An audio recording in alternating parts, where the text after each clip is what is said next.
Fellow tennis nerds, I hope all is well. It's time for a solo pod. Maybe bi weekly would be good for this one. You seem to like the first one, so I give it a shot again.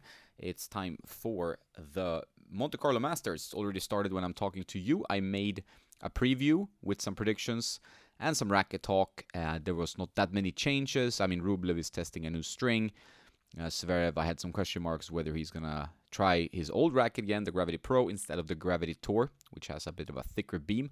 I have heard that other pros are interested in getting more power, of course. So, for example, my friend of mine is testing also a thicker beamed Gravity Tour. So we're seeing definitely players searching for more power. Jensen Brooksby playing with very low tension. Solinko Mac 10 in the crosses and natural gut in the mains is also another sign that they want power, they need help. Whether that's the balls or the courts or that the game has evolved and changed remains to be seen and discussed. There's no exact science behind that perhaps, but it's definitely a trend that is staying. And I made a video on Tennis Nerd 2, which you should subscribe to because I'm aiming to post there quite often. Maybe not so polished content, not saying that my other content is super polished, but that's the idea, to post there a little bit more, maybe more raw, unedited stuff, maybe some live streams if you like in the future, some Q&As, depends what people want to hear and see. So that's a little bit of an experimental channel, but it's good to have that when you've been doing the Tennis Nerd 1 for so long. But there I posted the ATP string tensions, where there were not that many shocking surprises, some odd combinations like a hybrid string setup that I didn't think I would see, or two or three, and obviously the Manarino tension, the 9.5 kilos or 21 pounds, which is seemingly pretty ridiculous, but it works for his game. So Polis, they can give you control, especially when you have freshly strung rackets for every match. That makes a big difference, of course. Then you're gonna have better control. For us mere mortals, we might have to string like a few kilos higher, and then because it's gonna drop, depends on how often you can restring. If you string yourself, it's a bit easier and cheaper. If you need to rely on another stringer, you need to pay him for his labor, and things get more and more costly. Yeah, so I did the predictions for Monte Carlo. I had hoped that Stan the Man, one of my favorite players, being a one-handed backhand player, I usually tend to enjoy watching guys like Musetti, Stan the Man, Shapo, and Dimitrov, Tsitsipas, these players more. But in the end, he lost to Tabilo. So that kind of matchup with Djokovic that I hoped for was not to be. But that's a shame. But the tour is so tense. There's so many strong players. It is tough to predict. I am keen to see how Tsitsipas does with his new racket on clay, because that should give him a bit more spin, a bit more pop on his shots. As I'm talking to you, I'm watching a little bit of Altmaier versus Aliasim. Altmaier doing well. Another one-handed backhand player playing with an E-zone. Some generations older E-zone, I think, unless he's switched. And he has that beautiful one-hander. And he's also a fan of Stan the Man. I think he has the same, or at least, similar tattoo as him. So he's a Stan the Man fan. As am I. So shame that he's out. Musetti is also playing right now, and it's also looking pretty grim. He's playing Bu from China. He's down a set and a break. Of course, being down a break on clay courts, that's not as bad as being down a break on hard courts. But still, it's not a good sign of things to come. I did say that Monte Carlo is one of those tournaments where you will see upsets. You will see upset winners. We have had Fognini. We've had Rublev winning. Not saying that these players are not excellent, because there are, and I like watching both of them, but it's been rare over all these years with the domination of the big three, Murray, and now also Alcaraz and Sinner, to see these guys win these biggest titles, right? So Fognini playing actually, thanks to a wild card, he's playing Cerundolo, the brother Francisco, and he's gonna maybe struggle here, because that's a tough matchup. Cerundolo seems to be in great shape, but who knows? In Monte Carlo, everything's possible. I guess Fognini is not far removed from his retirement, so maybe he has some extra motivation. Another interesting match to keep your eyes peeled on is Medvedev versus Khachanov, and Medvedev has a pretty, I would say, famous disgust or distrust or whatever word you want to use for this red dirt stuff that you're sliding around on. And I mean, he's gotten better at it over the years. I think he even has a title to his name, but it's not his favorite surface for sure. And he's had a lot of complaints lately. I mean, if you start losing matches, you will have complaints. It's whether the matches that you lost or the complaints came first, you know, where the negative mindset came from. But he's not been having the best time the last year and a half, I would say, on the tennis court, Mr. Medvedev. Always fun to watch, always a character, and we need characters. We love characters. They do sell tickets, and yeah, we need more exciting personalities on the tennis tour. Davidovich Fokina was my outside pick for the title. Well, at least for the final. I said that Alcaraz would win the title. That was my prediction. I might have to eat up my words a bit later. But I would say that Fokina has a pretty good form coming in. He's playing Shelton, who's probably not the most comfortable on European clay. So I think this is a good upset match possibility. But then, of course, if you can go the whole way, I mean, this is stacked draw. So loads and loads of strong players. And yeah, it's going to be tricky to see who can get on top. But I hope you're watching. I love the clay court season. I like that it's a bit of a slower pace. It feels like the timing is excellent because it's the start of spring. You know, you're getting out on the clay yourself, maybe, unless you're in the US.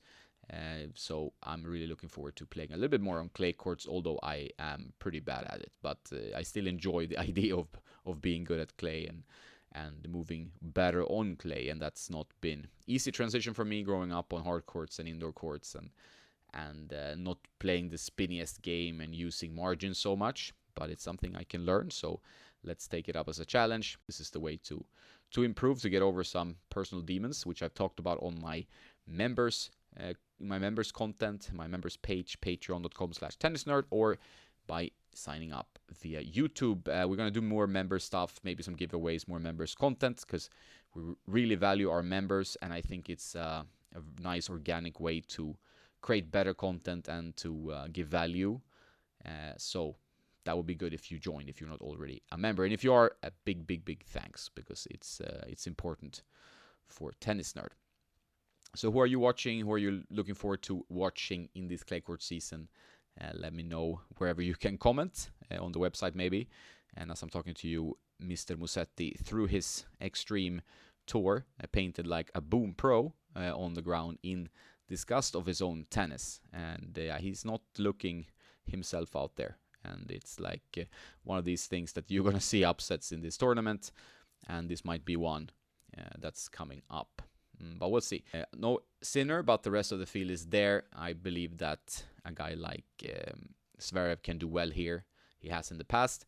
He's struggled recently, but when the surfaces changed, maybe the mood, maybe the inspiration, maybe you feel like a fresh start. So hopefully it can be that for some of these players that have struggled. And also Alcaraz struggled in the Sunshine Double. I'm on a trip right now, but I'm getting back to testing when I am back home. We'll see what's on the testing block. Reviews to come is the T-Fight 300, the 100 square inch T-Fight, which was an interesting racket. It wasn't like a home run for me personally. I prefer a little bit more control, so I ended up enjoying the T-Fight 305S a bit more. The T-Fights, I would like to point out, if I said this in my last video, I'm sorry, but they are quite raw, so remember that. Don't string them too high. I got some comments from players who strung them with Lynx Tour, semi-high tension. Lynx Tour, great string, stiff string, might not work so well in the T-Fight. So we sometimes talk about some rackets being string sensitive, and in this case, that's a string sensitive rackets, the new T-Fights. I noticed that they really respond well to some string setups, maybe a little bit of a softer at a higher tension, and not so well as soon as you put a firmer string, because they are really not that dampened, you know. So we also have our This Week in Tennis, summarizing the past week, looking ahead at this current week. And we had some results there to not maybe raise eyebrows, but good to note them. Flavio Cobolli, another talented Italian player. I mean, there's so many of them. He ended up winning in Bucharest, his first title, beating very strong clay courter Sebastian Baez in the final. In Marrakech, Talon Griekspoor who has really improved his game, I think, over the last year after seeing him live a few times, and he's doing much better overall, I think, and is always like a fantastic player at fighting back from tough situations, and he beat Luciano Darderi in the final. So that's those two events. There was also an ATP, as I mentioned, in Houston, where I had those draw sheets, I had those string tension sheets, where Jenson Brooksby completed a stunning run. He came from qualifying to beat Tiafoe in the final and saved match points in 3 of his 5 main draw matches. And I told you, CX200 Dunlop racket and that new Solinco, softer Solinco string, Mac 10, as I always talk about. Drop your tension, use a softer setup, try to find some comfort. I mean, if you have no issues, you have no issues, but there's so many hurting elbows, wrists, and shoulders out there that I usually have to talk about this, or it's always an important topic. It seems like, tennis puts a lot of strain on the body. There was also a UTS event in Nîmes, and this looked really cool, I must say. They were in some kind of Roman arena, and visually, fantastic event. I must give Patrick Mouratoglou all the credit here for driving the UTS organization and making it a spectacle. We'll see where it goes from here, but it seems like pretty good publicity for tennis, and you can't complain about that. In the end, Casper Ruud won the event. Whether that is a good sign for his Monte Carlo event, I don't know. That is, it's so different when you're playing kind of exhibitions and you're super relaxed, and then you're going to playing the main draw events. It's another story. There were a few other strong players, of course, Mahach, Rublev, Monfils, and Deminor in that event. So there's also something here that Brent mentioned, which I didn't know about. So it's a controversy. Apparently, well, everything today is a controversy. We know that with the online world. So there's an ongoing trend online where people use AI to convert or create images in the Ghibli style. You might have seen this cartoonish style of creating images, and trends are stronger than ever and maybe shorter lived, so they stay for a bit and become really strong, and then they go away. And they are using this kind of style without any consequences in terms of copyright. And now Roland Garros, their social media profile has kind of jumped onto that trend, and some fans really call this out as problematic. Instead of using actual artists, they are they are relying on AI. And I think this is a trend we will get used to, because AI is everywhere. It's in your phone whether you like it or not. It's in your WhatsApp whether you like it or not. Sometimes completely pointless, functionality, sometimes pretty good functionality. So it's definitely becoming like a part of our lives more and more and more. Eva Lys, the famous WTA pro, who has done well recently, she has said that she's against electronic line calling, thinking it's unnecessary on a surface where almost every mark can be seen. Not sure I agree with that. I think it's nice not to have the umpire run down and check marks, and you have that discussion, which you've probably had yourself if you play competitively on clay courts. Which mark is the correct mark? And if you can get rid of that and just have a computer tell you this is the mark and no discussion to be made, I think we're saving time and a little bit of unnecessary stress. I don't think it's drama that is good for the sport. I mean, some drama is nice. There's some aggro between the players. It's made more interesting, that kind of drama. But, line call drama, especially when I play, I find it very annoying. So it's best to get rid of it. But yeah, she's not a fan of it on clay court, but fine with it on hard courts. It's not a very sensational take, but it was included here. All right, so Monte Carlo, T-Fight 300 review to come, Dunlop S6. I need to finish that one. Those rackets were good. Like with many rackets I've reviewed in this year so far, because there have been many, as I've said. This first quarter has been the most intense racket testing quarter in my life and my career, whatever you want to call it, my time with Tennis Nerd. And I think nothing really super stand out. They're all pretty good. I think it makes for boring reviews when I say it's a good racket, but it's not for me. Or, they're very solid rackets. There are no bad rackets anymore. I think other reviewers talk about this as well. But it's just good for people to get an understanding that it's like, okay, the products are getting better and better. They're improving overall, better dampening usually. and they're trying to listen a lot more to the customer and the consumer and the player than before, I think. So there's definitely a lot more keen ears in the racket brands.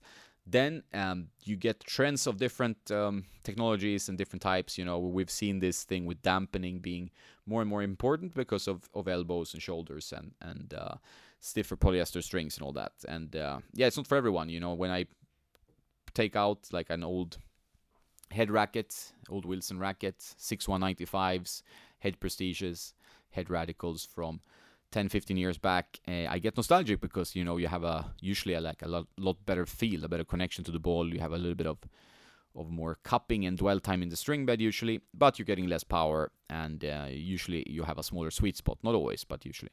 So it's easier to play with the modern rackets, but it's maybe less rewarding in terms of it being a nice experience. And you can then hope to find like a used racket if you want the kind of previous type of feel, or you just go and play with the modern frames, because they're generally all good, but not home runs, or not like as exciting as it was when you started playing with a PT57A, or even the IG Radical Pro that I've been using has been like a really nice nostalgic moment to get back with that one. But it's not something I will use probably in matches. I might try, because I always play around with rackets in matches, but there is a reason that modern rackets are easier. I mean, the sweet spots are slowly getting larger, and we're not getting as much shock. And generally, like ultra flexible rackets, I think are very demanding to use, because the sweet spot tends to be smaller, and when you're defending, especially on clay or against a player that hits big, it's going to be a headache to defend with a very flexible frame. So even if I love playing with a PT57A,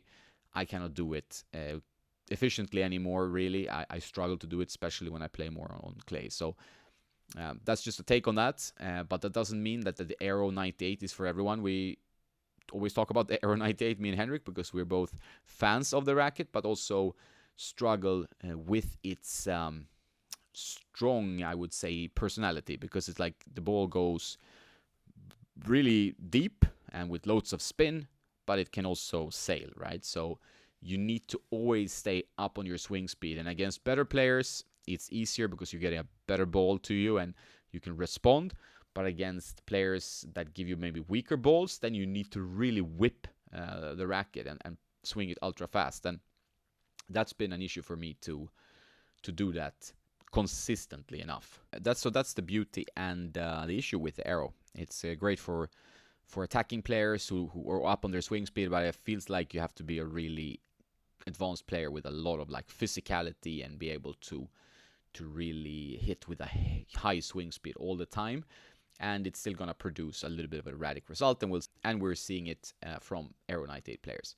If I repeated myself from the previous solo pod, I'm sorry about that, but it's been a topic of conversation, because we're looking for alternatives to the Aero, and I might try the Drive 98, although it's a little bit firmer and heavier to swing. It feels like it has some throat weight, or at least more weight in the head, despite the swing weight not being much higher. Henrik is going to try the Gravity Tour, because Zverev and other pros testing it. And I'm going to try the Drive 98 and a few other sticks. I'm curious to also test the Blade 98 6019 for my own game. We'll see if I do that at some point.